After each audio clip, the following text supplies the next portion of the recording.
Hey, g'day everyone. What's up? It's Mad Mick. And Bren. And Bren, or Breno. Breno's just moved to Port Macquarie, and we just thought we'd make this another informative video because our last video that we put up a while back, which was using basic gear, actually has done alright. We've got a fair few good hits, and there's been a lot of people actually asking a lot of questions. So we thought we'd just do another video on using some basic gear to try and help you new blokes, or even you blokes that just want to know a bit of info. So everyone's got to start somewhere. Yeah, you've got to start somewhere, and you know, we want to let that information out there because I mean, we enjoy the sport, and we're really happy that other people enjoy it. So here we go with some of the questions that I've written down this bit of paper. So Tom, how's that? Tom Huang. Sorry about that, mate. That's wrong, mate. Sorry, mate. Tom Huang actually wants us to. He asked a question about the wetsuit fitting.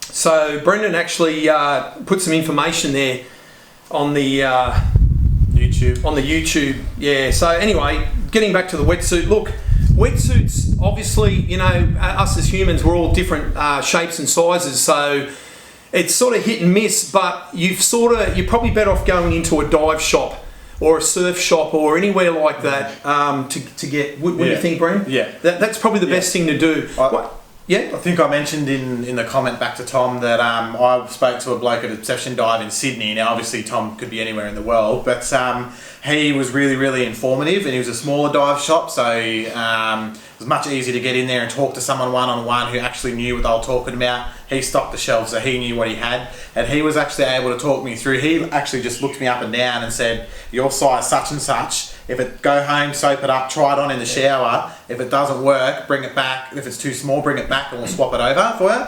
So it's important to find someone like that who's willing to do that kind of stuff, and just makes it much easier. Yeah, I reckon that's the way to go. Look, with Tom, he's got a problem. He reckons he's only a small, skinny bloke. His wetsuit, did he say it was a bit loose? Or yeah, he said he was getting cold. He was getting water coming down into his neck area, and it was running down the back of his suit, which was actually giving him a bit of a chill. So all I can say with that, Tom, is Brendan's got a wetsuit, a Torelli wetsuit, which has actually got a hood built onto the suit itself. It's two-piece, so he's got the top half, he's got the hood attached, and he's got the bottom part, which is like long johns. We call them long johns, you know. But with the hood, it doesn't have to be attached. You can just get an ordinary hood and put it on and tuck it down inside your suit, Tom, and hopefully that'll stop water coming in. But also, Tom, with your wetsuit, with the fitting, if it's too tight, it's going to be uncomfortable, Tom. You know, it's got to be just the right fitting. And when they're dry, it's deceiving, because when wetsuits are dry, they actually feel really tight on your body. As soon as you jump in the water, Brendan, and you get wet, they just expand and they become a little bit looser. But one thing, Tom, is when you try on a wetsuit, whatever wetsuit you get, you've got to make sure that it's body hugging, because the wetsuit's actually holding the water. The wetsuit is holding the water against your body. If you've got your wetsuit on, say, and it's a nice tight fit, the water's not going to move around inside your suit. And if your suit's like clumpy like that, like there's loose areas like that, you can grab your hand and they're quite loose. I mean, water's going to fill in that, and it's going to take a bit to warm up. You know, your body isn't going to be able to warm that area up. So they've got to be a good tight fitting, but not too tight. Anyway, getting back to the next question, Bren. Gloves. Don C. Okay, asked us about gloves. Don C. asked us about gloves. Now look, here's another one. Gloves, look, to us, you can go out to the dive shop, right? Dive shops sell their wetsuit type gloves. Now, if you're scuba diving and you're not holding a spear gun, that's pretty good, right? But the problem is these are a lot thicker. So if you've got them on your hand, they feel comfortable, but when you try to close your hand, you're not going to be able to bend them. So if you're holding the spear gun, Brent, it's going to be a bit hard to grip. You lose sensitivity in your fingers, and it's a bit fumbly. So when you're undoing your shark grip to get your slide bar off, and you want to pop it through gills of the fish and all that, it will struggle a little bit. You can see, Brent, how I'm having trouble getting this glove on, right? It's a wetsuit type now. I can barely bend my fingers, right? especially your trigger finger. It will loosen up a little bit in the water, but not a whole lot. Yeah. And I basically don't like gloves like that are a bit too tight. I like to be able to, like with the trigger now, like I've got that in there and it feels really bulky and it feels really, just stiff. I feel like I haven't got much control on that trigger actually. Yeah.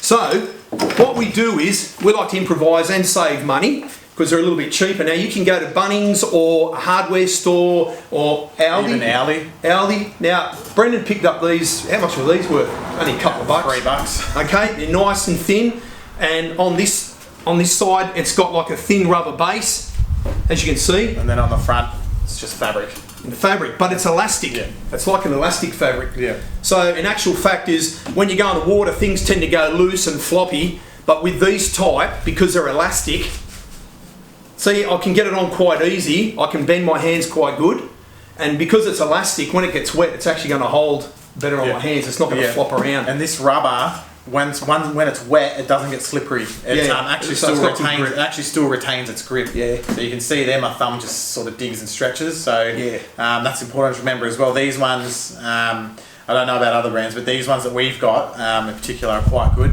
Even once they're wet, still lots of grip. So. And for a couple of dollars, you can't go wrong. And if they break or wear out, throw them and get another pair. And you still get plenty of protection against fish spines and lobbies as well, like lobster spines. Yeah. And it's the same as this. Like I acquired this from work. So it's a matter of I didn't say work, did I? No. I got myself in. No, I said So, but anyway, these are elastic. So they're thin. They're really thin. So they're paper thin. So I can, it's got good grip, but it's also good for using the trigger. Yeah, good manoeuvrability. Okay, we'll hurry up and go to the next one. Yeah. Float rigs and lines. Okay. Again, me and Brendan, we tend to improvise and we use our own type of float rigs. Well, when I say float rigs, we use our own line. We use ski rope basically. Okay, it's cheap. Only how much? $1 something a metre. So where you can go out and buy a full on rig, but it's going to cost you a bit of money. Yeah. But I think there's a bit of a misconception too that like ski rope doesn't last very long and it tangles up and gets snagged on things. It doesn't. I can guarantee I've had mine for years. And with the float, there was a question. Viso 1 was asking a question, and also Enduro Tim also put in a question about. I think one of them was what type of length I should have, and we basically average use about 15 metres. Yeah, probably wouldn't go any less than 15 metres. No less than that. Yeah, you don't want to start. Depending on how experienced you are diving down and. You see a nice fish, and it's happened to me before where I'm actually pulling the float under the water because it wasn't. Yeah. And you don't want it too long either because then it will get tangled around rocks and so on. Yeah. But okay, and with the attachments, so for instance with this float, there's a shark clip on this float. Okay, so with my rig, so this is the part. This is the part, the slide bar that actually goes on the gun, which actually attaches. When you buy a gun, most of them come with a shark clip, like so. So that attaches to my gun, okay? And then on the other end, this actually this is the end of my my line, which actually attaches to a shark clip on the end of the float. And at the end of the day, when you take your catch off, you just undo this, and all your catch falls off, okay? Yeah, nice and easy. Okay, nice and easy. Okay, Brent, we had another question. I think her name was Suki. I'll just say Suki. I think that's how you pronounce it. True Blood? I don't know. I don't know. Okay. She had a question about loading of spear guns. Okay. Now, with your modern day spear gun, the rubbers are a lot thinner, and I find them a lot easier to load. Okay, especially with the Dyneema clips and Dyneema bridles. Yeah. And as just to show you here on my gun here. You see, I got a Dyneema bridle, and the rubber's only 12, maybe 14 mil thick. And to load this is actually quite easy. Okay. Now, Suki said that she had a lot of trouble loading her gun. Now, Brendan actually replied to her and said, well, depending on the size of your gun, the size, the thickness of your rubber, because we've got old school guns here that have got like 18 mil rubbers, which are actually, they're pretty powerful. They're pretty hard to load. With these ones, I find these a lot easier. Now, a lot of people will give you info. I don't know why, because I had old school guns, but I tend to have the butt on my belly, right? My weight belt's there, so I use my weight belt as a support, right? And then I just reach up and I just bang, and there you go, and it's loaded, right? I don't have trouble with that. Some people even put it on their thigh or their leg area. Okay, I can't do that because I just feel like, I don't know, I can't do it. Feel comfortable. Now, a lot of the modern day divers, they actually put it on their chest. They've got a chest pad on their suit, and they actually put the butt on their chest, and they, you know, they load it like that. I can't do that. I don't know why, but I can't do it. Okay, but with the and also people say, how should you grip your rubber, right? Okay, I'm like this. I grab under, and I pull down like that, right? I find that comfortable. A lot of people are saying grab on the top, like so, and pull down like that, and that's okay. I think if you're going to load from your chest, that's the way to do it. Okay, no problem with that. I think with a lot of things too, it comes down to preference as well. A lot of things it's the same what way. You're comfortable with. It's what you're comfortable with, yeah. So with the old school gun, we've got metal bridles. Okay, now the rubbers are thicker, so they're a little bit harder to load. Again, this gun's got a nice big butt on the back, so that's, you know, you can rest that anywhere. Yeah. And again, I find with these ones, to load it, to hold your hands like on the top like that, and to pull down, once you get down to the bottom, you just haven't got the strength to load this gun. You haven't got the strength in your joints and your arms to do it, okay? People might say otherwise, but a gun type like this with a bigger, heavier rubber, I tend to have to hold it like this because I can actually bend my arm and my elbow down further. Yeah. Where this way I can only go so I haven't got the strength to do it. New guns, yeah, you're probably all right, you know. Yeah, and that's the difference with the thickness in the rubbers, and that thickness also relates to the fact that staff is what 5/18 thick, and it's stainless steel. It's really, really heavy, and these new guns, as one of the guys commented on my spear gun comparison video, that they're actually spring steel. It's very strong, but it's very, very light. Yes, very light. Okay, next one, weight belts, and I forgot to put the the name of the person that wrote. Anyway, it doesn't matter. All right, we'll talk about weight belts a little bit, right? Okay, you can get weight belts, Bren, that actually go over your chest, like a vest. Like a vest. Yeah. You know, you can get them. I don't really particularly like them. I think they're probably a bit more suited to scuba divers and things like that. Me and Brennan, we use these old conventional type weights. Now, someone asked a question about how many weights should I use? Again, like I've said on the other videos, it all depends on how much gear you got on. Size of your body mass. Yeah. If you've got a ton of wetsuit on, you're going to float like crazy, right? Also, if you're skinnier or you're a bit more solid like I am as well, if you're a bit more solid, you're going to need a bit more weight, a bit more fat, which is actually buoyant. So when you first start off, I just recommend, see, I've got 5 weights on there. Yeah, and they're 5, £3 that's right. each. They're £3 each, right? Okay, 5 of them, and that suits me, right? Because I'm going to be pretty much neutral and so on, and I'm happy with that, okay? But when you're starting out, if you're not real sure, you don't start off with the big guns, you're going to sink, right? When you first start off,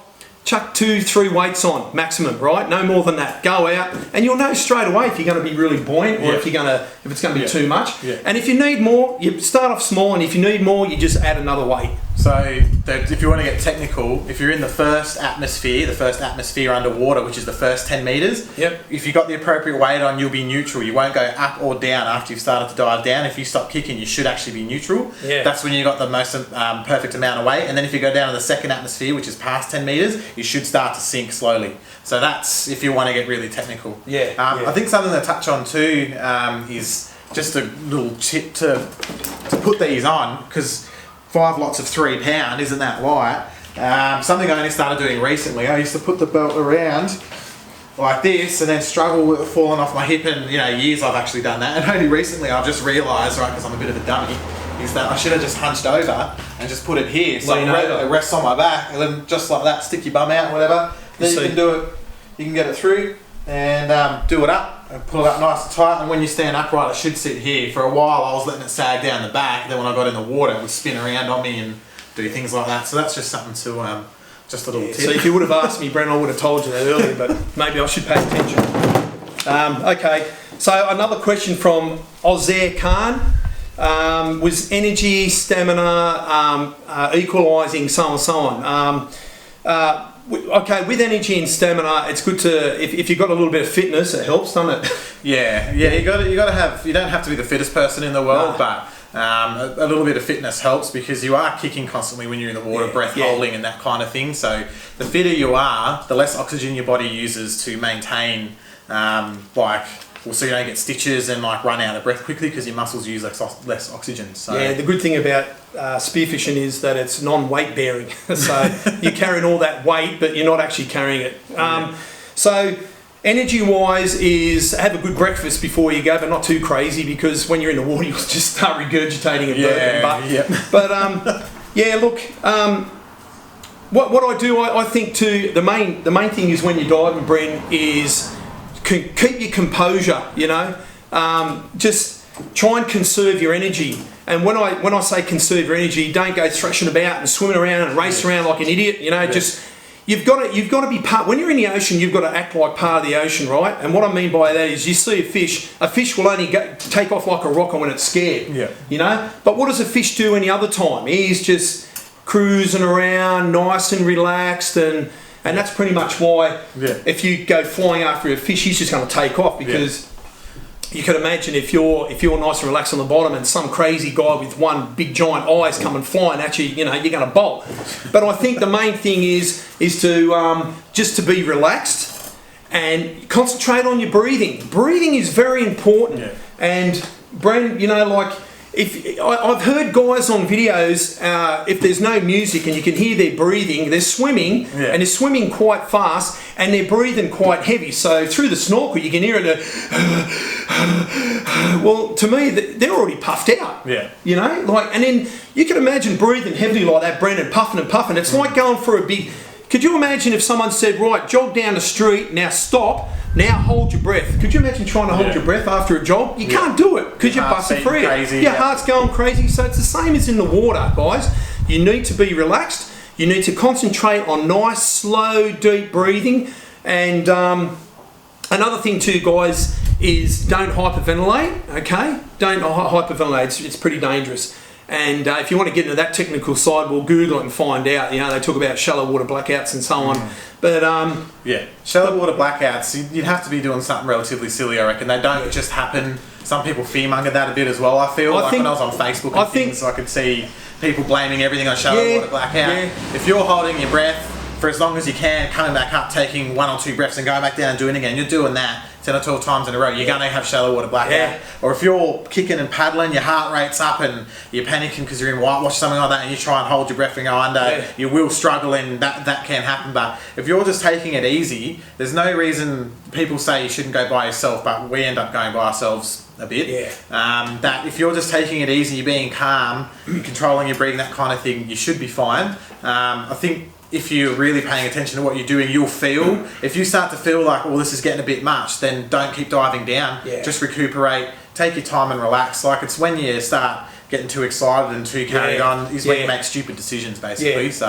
And I know what it's like. When I first started, I remember I'd see a fish and I'd just go, oh my God, and I'd be racing down to try and get that fish. And even though I was busting for air, I didn't care. I just wanted to get that fish. Well, you got to know your limitations, Brent. You know, you know your own fitness. You know if you're feeling tired, if you're feeling puffed out or whatever. But you know, you got to look after yourself. And because you're out in the ocean, man, that's out in the elements. You know, like you got to be careful. You know. So we'll just touch on equalisation. Ozir Khan was asking about equalisation. Obviously, if you've got sinus problems, which seemed to be a bit of an issue, it was for me when I was younger, until I had an operation with your nose. But anyway, I won't get into that. It's boring. But if you've got a head cold, or you're just getting over a head cold, or you're, you know, you've, like I said, you've got sinus problems, it's gonna cause grief. Usually, you know, when you're in the water, you always lose a bit of snot. So I just put my goggles above my head and I go, and I just clear my nose out. And that usually helps it, you know.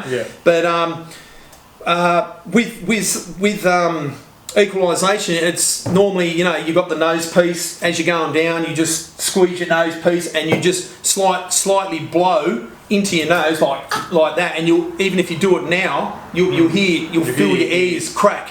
Well, that's equalisation. How often should you do it? Well, you'll know as you're going down, you're going to feel uncomfortable. Every couple of metres, you're going to feel the pressure. So every couple of metres, crack.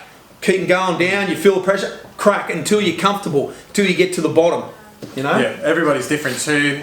Sometimes if my nose is a bit backed up, I'll have to equalise from about 1.5 foot under the water all the way down, so it might only be 15 or 20 feet, and I'm doing it every couple of feet. And if my sinuses are clear, I might not have to do it until about 10 feet or 6 feet plus. that kind of thing.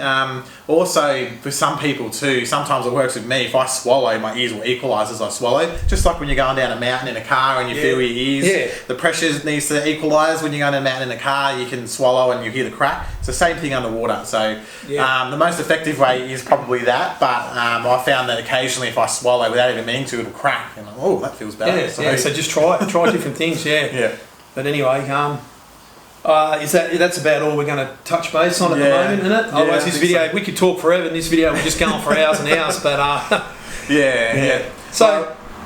Well, I hope you found that a little bit informative. A little bit rushed. Like I said, we can get right into the technical part, but Anyway, look, we'll try every now and again. If we get a good response, we'll just try and get some more info out. Like everyone does things a little bit differently. We're just showing you the way that we do it to try and help you guys. So you just go from there and just experiment, try your own things and. But stay safe. You don't need to have lots of money and spend a lot of cash to get good gear. There's a lot of people out there that have all the gear and no idea too. You see people that spend $1,000 at equipment but don't really know where to start. That's good if you've got the money, you want to spend that, go for it. We don't have a lot of money. But we don't need to have a lot of money to go and have fun in the water. $3 gloves and $20 floats and like weight belts and stuff. And if you look after your gear and maintain it, rinse all salt water. Make sure you rinse it off. It will last for years, and you won't really need to expend an exorbitant amount of money. We do a lot of rock hopping. That's pretty much all we do because we don't have a boat. So obviously that's probably what this gear is really more suited to. Don't get me wrong, you could go out on a boat. You've done it over the years ago. And big fish. If you check the Instagram, there's fish with fish in the 80s, big kingies and that are taller than he is and that kind of thing that we've got up there. So you can definitely clean up with this kind of gear, bigger fish as well. But in terms of just getting started and jumping in off the rocks, going rock hopping, this gear is perfect for that kind of stuff as well. So you don't necessarily need to spend a lot of money to just go out off your local headland when the conditions are right and jump in and have a look around and have fun. And it's all about fun. That's the main thing about spearfishing. You go out with your mates, whatever, you go out there, you have fun. Just stay safe, but look after yourselves. Catches.